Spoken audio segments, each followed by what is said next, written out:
blanket of thank yous and congratulations for making the gold medal round. All right, awesome. With that said, let's get started, everyone.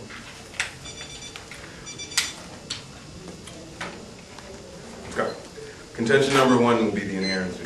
Subpoint A. Aid is often stovepiped to focus on a disease or program. Garrett, 2007. This is Lori, Senior Fellow for Global Health at the Council of Foreign Relations. Aid is almost always stovepiped down narrow channels relating to a particular program or disease. From an operational perspective, this means that a government may receive considerable funds to support, for example, an ABR distribution program, but the same government may have no financial capacity to support basic maternal and infant health programs. So HIV-positive mothers are given drugs to hold their infection at bay and prevent passage of the virus to their babies, but still cannot obtain even the most rudimentary of obstetric and gynecological care or infant immunizations. Stovepiping tends to reflect the interests and concerns of the donors, not the recipients. Disease and health conditions that enjoy a temporary spotlight in rich countries garner the most attention and money. This means that advocacy, the whims of foundations, and the particular concerns of wealthy individuals and governments drive practically the entire global public health effort. Subpoint B, donation fatigue stopping aid. Ballsy and Steinberg, 2006. This is donation fatigue is set in internationally. Aid organizations accustomed to collecting millions each time catastrophe strikes have recently found themselves faced with cash shortages. Subpoint C, that means us to contention number 2, the harms. A, drought conditions are having huge impacts within the Horn of Africa. UNICEF, 2006. The humanitarian situation in the drought-affected countries of the Horn of Africa remains serious. Seasonal rain has not brought an end to the emergency and has even compounded the already fragile situation in many places. Child malnutrition rates are worryingly high in some regions, especially in Kenya and Somalia. Outbreaks of diarrhea and other waterborne diseases are reported across the region. Torrential rains have caused flash floods in several areas, leading to displacement and loss of homes and livelihoods, especially in Ethiopia and Kenya. The impact of the drought in the Horn of Africa has been the most severe in pastoral areas, particularly in Kenya and Somalia, where nutrition assessments indicate malnutrition levels far beyond emergency. Let's B. Drought condemns 6 million to death by starvation. This is also from Ballsy and Steinberg, 2006. The cattle die first, and the people soon afterwards. And after 3 years of drought in Kenya's Kajiado region, there's hardly anything left to eat for the large herds belonging to the Maasai nomads who live in the area. Government trucks are busy hauling away the corpses to prevent contamination of the little water left in the few wells that haven't yet dried up. For months, international aid organizations have been issuing dire warnings that the relentless drought in East Africa, the worst in 10 years, threatens to condemn 6 million Kenyans, Ethiopians, and Somalis to death by starvation. With that said, we move into our planned text. Therefore, we stand resolved that the United States federal government, through the Department of State, should substantially increase assistance to the Greater Horn of Africa in public health through the construction of rainwater reservoirs, also called water pans, throughout the Horn of Africa. Specifically, the U.S. will be responsible for all aspects of construction and project management training. This will be done through the Corps of Engineers. Essentially, these will be built here, shipped to the Greater Horn, the rainwater partnership that they have in the Greater Horn, where they will essentially just be assembled there. A few contractors will probably go, I can't give you an exact number, but however many are needed to train the people to essentially run these things effectively. Planned specifications include, number 1, construction of a 15,000 meter cube rainwater reservoir. Number 2, water regulation auxiliary structures. That includes intake, delivery pipes, a tank, and a trough. 3, water sanitation technology. We're going to provide clean, drinkable water. And number 4, community sanitary facilities, in case while you're there, you have to take a potty. So with that said, funding and enforcement will be by normal means, and we reserve the right to clarify. With that said, we move to contention number 4, which will be the solvency. Subpoint A, rainwater harvesting works. This is from Mother Earth News 2003. Rainwater harvesting systems can be as simple as directing gutters to a lidded garbage can, or as complex as a concrete cistern, roof washer, and filtration system. But whatever your application, rest assured that you'll be getting some of the purest and cheapest water around. All water is rainwater. Rainwater system enthusiast and author Richard Heinchen is fond of saying, and indeed, he's right. All our water, whether sucked from an aquifer, river, or well, or harvested from a rooftop, once was cloud-born. But after it falls from the sky, Rainwater percolates through the earth and rocks where it picks up minerals and salts. B, Greater Horn countries want rainwater harvesting. This is from the Greater Horn of Africa Rainwater Partnership 2006. Water is a basic life support resource. The increase in human population in the Greater Horn of Africa region has exacerbated the demand for this diminishing resource to the extent that vegetation, domestic, and wild animal populations have been diminishing. The rise in demand has resulted in civil conflicts over the scarce water resources among the different communities in the region. The scarcity in water supply is mainly due to two factors: poor distribution of the water supply network, and also the fact that the region lies within the drier belt of the sub-Saharan Africa, which is characterized by low and variable rainfall. Subpoint C, rainwater harvesting can increase the quality of life within the Greater Horn. The impacts are, the anticipated project impacts, this is from the Greater Horn of Africa Rainwater Partnership 2006. The anticipated project impacts include adequate water available in the Pan Dam, accessible water by all livestock and people, improved economy due to healthy livestock, economic empowerment due to increased livestock production and alternative livelihood systems, less time wasted due to distance covered while in search of water, less wild animal menace, and improved environment due to agroforestry and reforestation.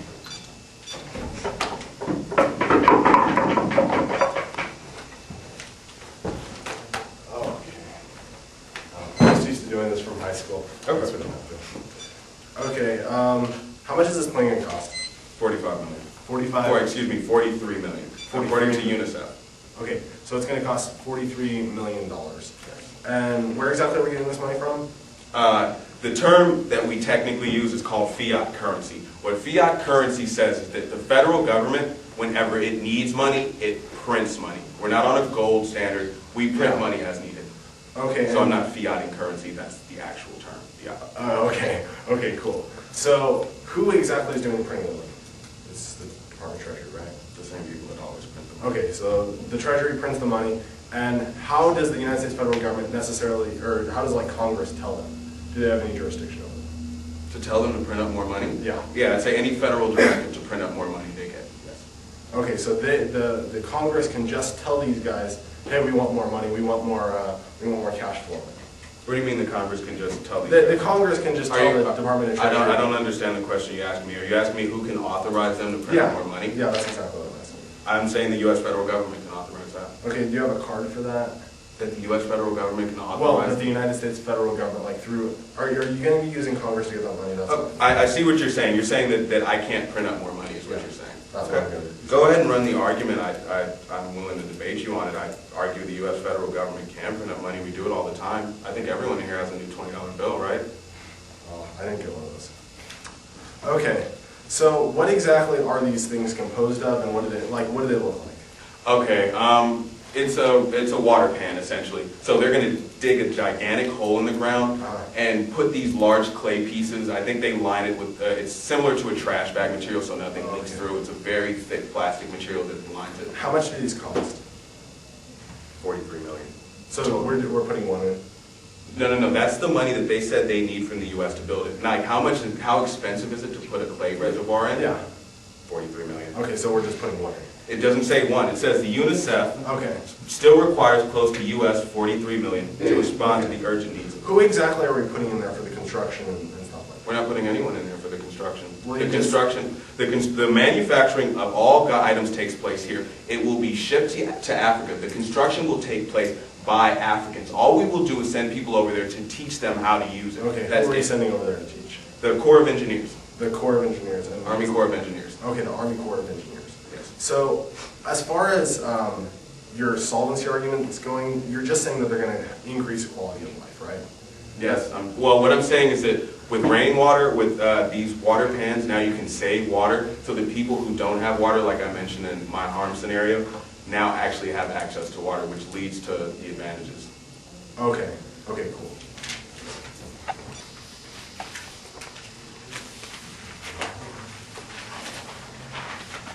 Okay, I'm going to have to go off. The first argument I want is a topicality on substantial. The subpoint A here is my interpretation. What I think is substantial is that he provides a substantial amount of assistance, right? Like he has to give us a material amount. What is his interpretation? He gives $43 million, million with an M, not $1 billion. He's giving us them $43 million. That's it. Subpoint B are the standards. The first standard I want under here is ground. The ground that I lost in this round is I can't run a spending disad or anything because he's not even giving a substantial amount of money or not even spending a substantial amount of money, which ultimately means that we're not substantially increasing our assistance to the Greater Horn of Africa. Now, Tariq may tell you that, well, his impact, he's going to have a good impact and he's going to have a substantial impact. That's not what the resolution says. The word substantial in the resolution says or modifies the word increase. So it has to be a substantial increase, not a substantial impact. So when we look at substantial increase, we look at the fact that $43 million is not even like 0.1, is like 0.1%, like less than even 0.1% of what we give right now to the Greater Horn of Africa. So this is not substantial in any way. The second is context. I tell you that contextually, substantially is definitely not $43 million. Like I can't put an exact number on it, and so he's probably going to argue infinitely regressive and stuff. I'm just going to preempt it right here. We don't know like exactly a dollar amount, but we have to substantially increase our assistance to the Greater Horn of Africa.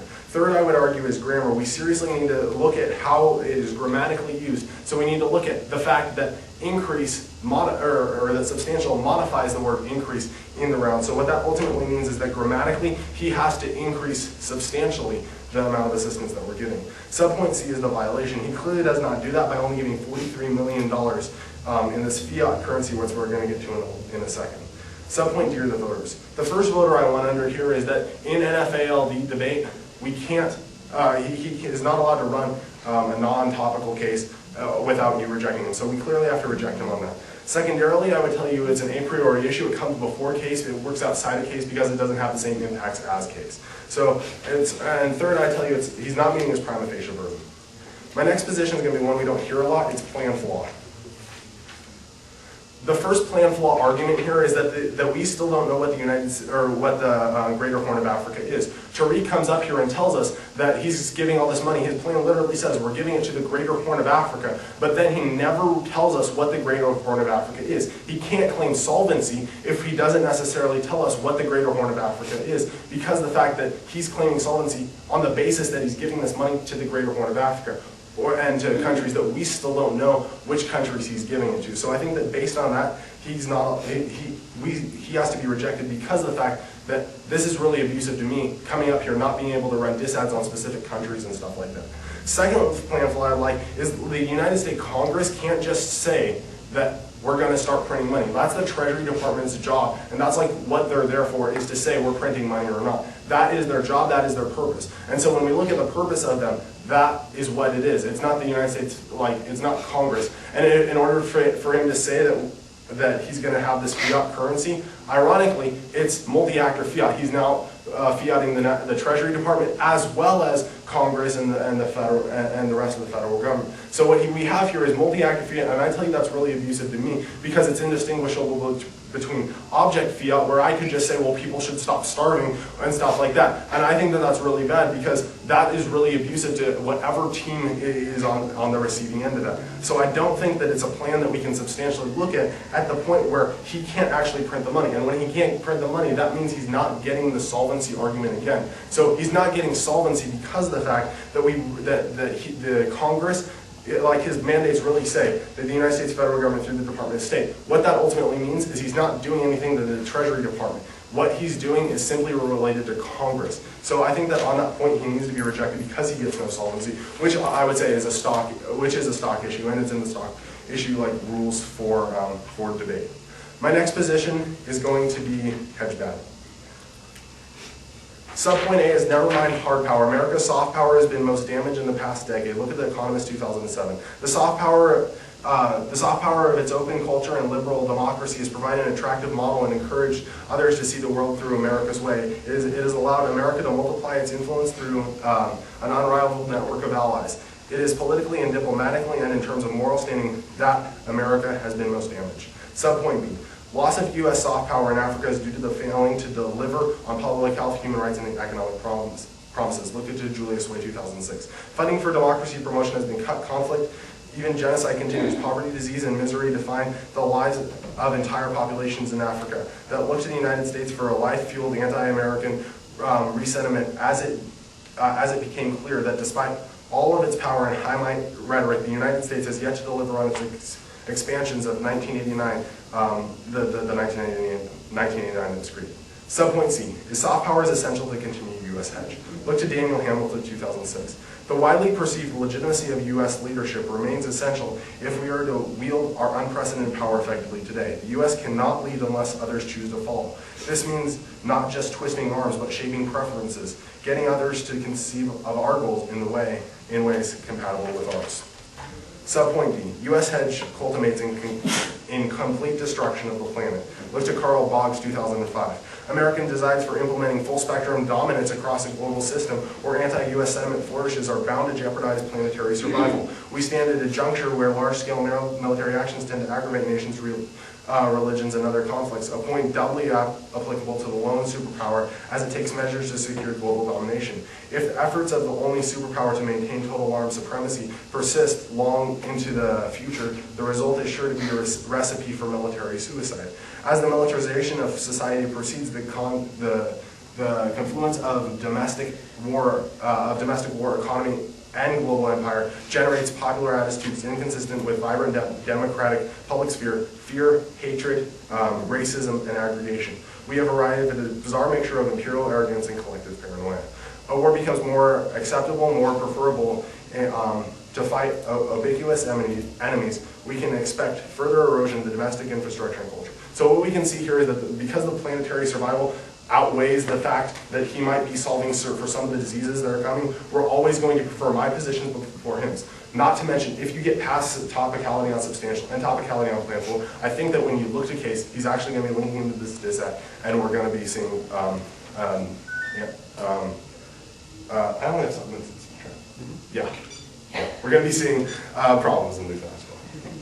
Awesome, Chris. Nice meeting. Okay. You open for cross-up? No. Okay. First question I have is, can you explain to me how money gets printed in the federal government? It's through the Department of Treasury.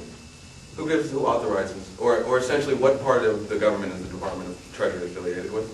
Well, the Department of Treasury is like just a different department like the Department of Homeland Security and all those others. It's simply a department that's in charge of making decisions on the monetary financial. What I'm asking, I don't know if there's a confusion. Are you asserting that it's independent like the Federal Reserve Board, or are you accepting that it's a dependent part of the government, the U.S. Well, I'm saying that the United States, that Congress can't just say, you guys need to print me $43 million.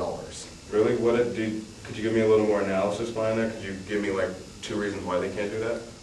Because it's not their job, and second, they just can't do that, because we did that in World War II. We saw that it failed printing money to simply fund a war, and so that now they're never doing it again because they saw that it failed in World War II. You said it's not part of their job, correct? Do you know what the Ways and Means Committee is in Congress? Do you know what their responsibility is? I'm familiar with I'm not familiar with Ways and Means. I've heard of them. They control something called spending. So they decide how much money gets spent every year. House Ways and Means Committee. Okay, so Ways and Means does that. That's fine. Ways and Means, which is a part of the Congress, correct? And so if they decide what gets spent, not how the money is printed.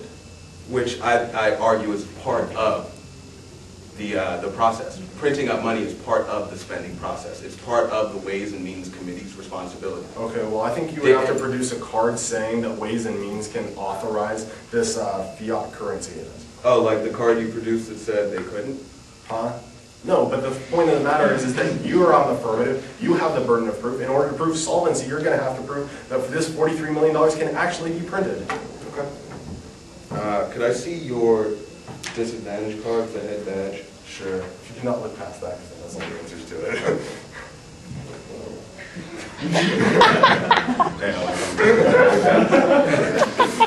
Thank you. Someone told me how much.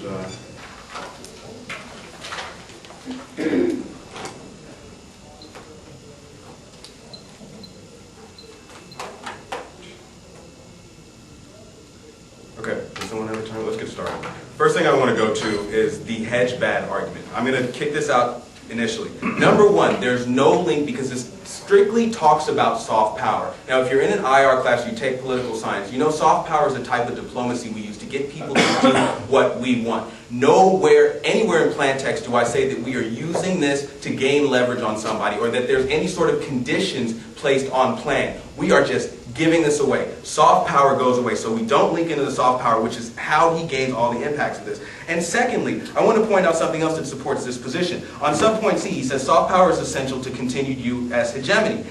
Let me point out his own words. This means not just twisting arms, but shaping preferences, getting others to conceive of their goals in ways compatible with ours. Now, I got two responses to this. First of all, this flies directly in the face of what he's claiming here my first argument is that he's saying we're trying to shape their preferences. If shaping their preferences means we want to keep you alive, I'm going to argue that's a good thing. If shaping their preferences means you should have clean drinking water and your livestock should have access to clean drinking water, I think he has the burden to show you why this is a bad thing. And secondly, I don't think he's shown you anywhere in plan text clearly how this position links in. He needs to show you somewhere how we are twisting arms or this results in the twisting of arms. I don't think he can do that now. So now that his one sort of offensive position is gone and the tangible impact of planetary survival, I'm going to argue that he doesn't do enough work to show that exists. Just because you claim that happens doesn't mean it actually happens. And when I take out your link story, I don't think you have another leg to stand on.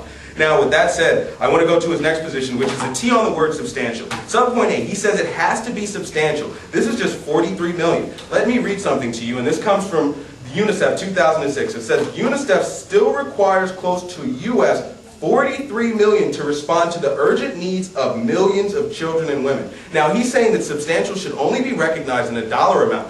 I'd say when this aid that we're giving goes to the lives of millions of children and women, he's going to get up here and still tell you that's not substantial. That's abhorrent and repugnant. Because I think saving the lives of millions of people is substantial. It is extremely substantial. Now, let's move on. He says in subpoint B that he can't run a spending dis ad. I think he just did with this whole idea of fiat currency and saying we can't print up money. That sounds like kind of like a spending dis ad to me. So I think we meet on this idea of substantially, and not just that. He must be a really wealthy guy to think that $43 million isn't substantial. I would like just $1 million and I would consider myself substantially better off. And I guarantee you a number of people in the greater Horn of Africa would feel the exact same way. Now let's move on. He moves to subpoint C. He says he used standards of grammar, and I'm going to give you a counter standard here. My counter standard that I want you to use is bright line. I think that this topic that I've given you and the plan that I've presented to you is clearly debatable. My ground is to defend the idea of the U.S. going in and building these. His ground is to say that's a bad idea, meaning maybe the U.S. Army Corps of Engineers shouldn't be in there, or maybe U.S. shouldn't be in there altogether, or maybe it's bad for us to give them anything to help them out, period. I shouldn't have to tell him what his ground is, but I think he has a substantial amount of ground in this round. Let's move on. I think that the topicality position is gone because we meet. I would agree that it's an a priori issue, just not his. Now let's move to the plan flaw. He says we don't know what the Greater Horn of Africa is. Judges, I think you should vote against him just because he said that. Because we are in an NFA-LD debate. Last year, we found out the resolution was the Greater Horn of Africa. So if he's getting up here and saying we don't know what the Greater Horn of Africa is, he's had, what, like 8 months to figure out what that is? But if he needs me to tell him, I'm going to tell him right now. So, let's see. And remember in my speech, I mentioned the Greater Horn of Africa Rainwater Partnership. Here it is. The Greater Horn of Africa Rainwater Partnership, GHARP, and this is from the Greater Horn of Africa Rainwater Partnership 2006. Initiators were Ethiopia Rainwater Harvesting Association, Kenya Rainwater Association, Rainwater Harvesting Association of Tanzania, and Uganda Rainwater Association. I shouldn't have had to say that, but I think those are all in the Horn of Africa. And let's move on to his next position. Position number 2 is this idea that the U.S. federal government and this fiat issue. He brings up something called multi-actor fiat. I specifically said that I am not fiating the creation of currency. I'm using an accepted economic term for the practice of government just printing up money to pay for things. It is called fiat currency. It is when you just make money. So I'm not doing multi-actor fiat. I'm doing what the U.S. federal government does. Second argument I have to make, if you look to plan text, I said funding and enforcement by normal means, and I said I reserve the right to clarify this. Well, I'm doing that now. I think when I say normal means and I use the U.S. federal government and I point out the congressional ways and means typically handles spending and the spending process, that I think it is completely within my rights to say that we have the right to do this. But secondly, he wants to put an unfair burden on me when he says I need to show evidence that they can do this. But he didn't present any evidence that they couldn't. So I think we both have to have the same sort of burden here. And I'm going to assert that my analysis on why they can do it is stronger and it should weigh, because the House Ways and Means Committee controls spending. That is the most important issue here. Second thing I have to say is just pull Case completely across. There is nothing whatsoever on Case, which means he agrees that there is a problem. He agrees that the problems can be solved by plan 100%. There is absolutely no solvency mitigation. So if I can show you a chance that I solve for this with no real off-case offense, I think you're always going to want to vote there, because we're talking about 6 million people. And if it's not clear enough, let me go over the impacts again. And once again, I'm the only one that's articulated tangible impacts in this round and told you exactly how this is going to affect everyone on an interpersonal level. The anticipated project impacts include adequate water available in the Pan Dam, accessible water by all livestock and people, improved economy due to healthy livestock, economic empowerment due to increased livestock production, alternative livelihood systems, less time wasted due to distance coverage while in search of water, less wild animal menace due to distance coverage, and improved environment due to agroforestry and reforestation. These are significant impacts and they are tangible. And when I say this affects 6 million people as I present to you on the top of the case, I think that's reason enough with no on-case mitigation, no solvency press, no real work to beat Case that you're always going to want to prefer.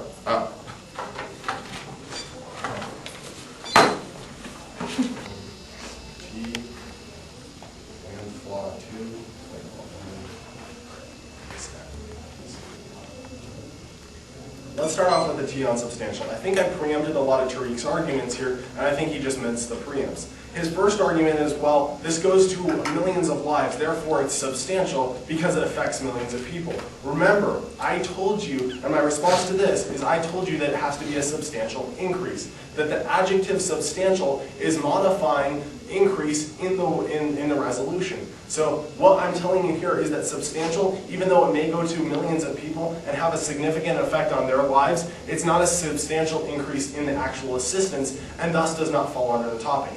That's the basis of my argument. I preempted this argument. I think Tariq sort of missed it. His second argument is $43 million is a lot of money to me. To that I have a couple of responses. My first response is, it's a lot of money to me too, but that doesn't necessarily mean that you're on the topic. Just because you're, like that's not even a counter standard that you can use as a standard for topicality. You can't say, like, my next standard is myself, whatever is substantial to me. So I'd say that that's not a reasonable way to view topicality. Secondly, he has to show that it's a substantial increase. Not that they're, like I said, remember, flow across my analysis here, when I tell you that it's 0.1%, less than 0.1% of the money that we're already giving to them. That's not substantial. Therefore, just putting $43 million is not a substantial increase. The word substantial, like I said, is modifying increase. What that means is that the increase itself has to be substantial, not the effect that the increase will have. He then goes, he says ground. Against ground, he says, well, basically you did run a spending disad. Well, that's not a disad. I labeled it a plan flaw argument. I'm saying that you don't get any solvency because of the fact that your plan is flawed. Moving on to context and grammar, flow those two standards across. He never talks about how context or grammar is dealing with topicality. In fact, I specifically tell you that grammar is really important because of the fact that one word in the resolution is modifying another word. And because of that, what that does is we need to look to grammar before anything else. Let's move to Brightline. My first response to Brightline is that Brightline has nothing to do with topicality. Just because you provide a line for what is affirmative ground and what is negative ground doesn't mean that you're necessarily abusing me in today's resolution. My second response is you can't quantify a Brightline like you can quantify grammar. You either go by the rules of grammar or you don't, but you can't quantify a Brightline. Third, I would tell you that even if you do accept that, my interpretation meets. Oh, also on the ground, the fact that he delinks my hedge argument proves that I'm losing ground in this debate round, because he delinks this simply based on the fact that he says, well, it's not necessarily substantial and soft power and stuff like that. Okay, he agrees that this is a voter. So what ultimately happens is if you look here first, then you're voting for me. As far as the United States federal government printing, he just says that this is called Fiat Currency. I would tell you that Ways and Means controls the spending. They don't control how the actual money is made. They control how it is spent, not how it is made. There's a big distinction. He says that well, we're doing it through normal means. Well, I tell you that normal means, after PAYGO's been abolished and after we don't have PAYGO now, normal means is deficit spending. So this is a huge a shift out of what the plan is actually saying. His third argument is that I don't have any evidence saying that they can't. My argument against that is it's his burden to prove after the 1AC that ultimately the plan will work and ultimately the money will get there. Since he has not done that, he doesn't have a card for it. Moving on to the Greater Horn of Africa plan flaw.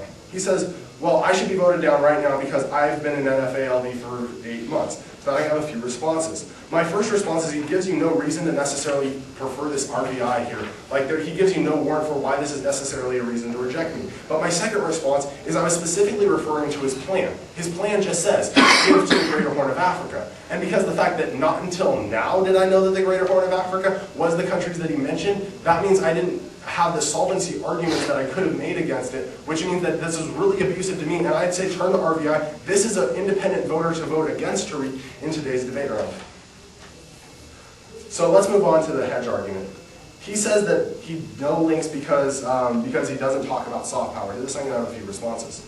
My first response is that this proves the topicality argument true. You're totally skewing me out of my ground by delinking my one hedge argument, or my one dissat. Secondly, I'd say that the card specifically classifies what you're doing as soft power. It says funding for promotion has been cut, conflict, even genocide continues, poverty, disease, and misery. That is what he's talking about. This is what the card talks about when it talks about soft power, the diseases that he's supposed to be curing. That's what they define soft power as. His next response is shaping their preferences is not necessarily bad because the fact that their preferences aren't necessarily if they want to stay alive, I think that's a good thing. So that my response is, if it's only temporary, it's not going to matter. So if this is a temporary fix, this could be a temporary fix at best. But when we look at my card talking about how this is going to lead to the destruction of the planet, it's ultimately only going to be insufficient because of the fact that on the magnitude level and on the timeline level, I'm winning this argument because of the fact that I have specific analysis for why this scenario is occurring. Moving on to the D sub point talking about destruction of the planet. He says I have no warrant. Specifically, look at my card. My card says that if we do the plan, then this is going to happen. This is a clear warrant in today's debate round. Here's where I think you're going to be voting, and this is what I think your ballot's going to say. Your ballot's going to talk about how he doesn't have a substantial increase. Although it may have a significant effect on some people, it doesn't necessarily have a substantial increase. Secondly, I think you're going to be looking to the plan flaw and how specifically the RBIs on the plan flaw makes him get no solvency. Thirdly, even if you're not buying those arguments, I think you're going for hedge because of the fact that he clearly does link it. If he doesn't link, then you have to go back to the topicality argument and vote for me there. But if he does link, then we're ultimately getting the scenario of having the destruction of the planet, which ultimately means you're voting off in today's debate. Or maybe.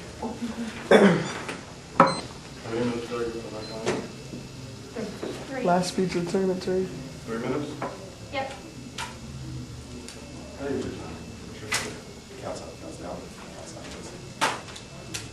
Let's start. First I want to go to the hedge bad position.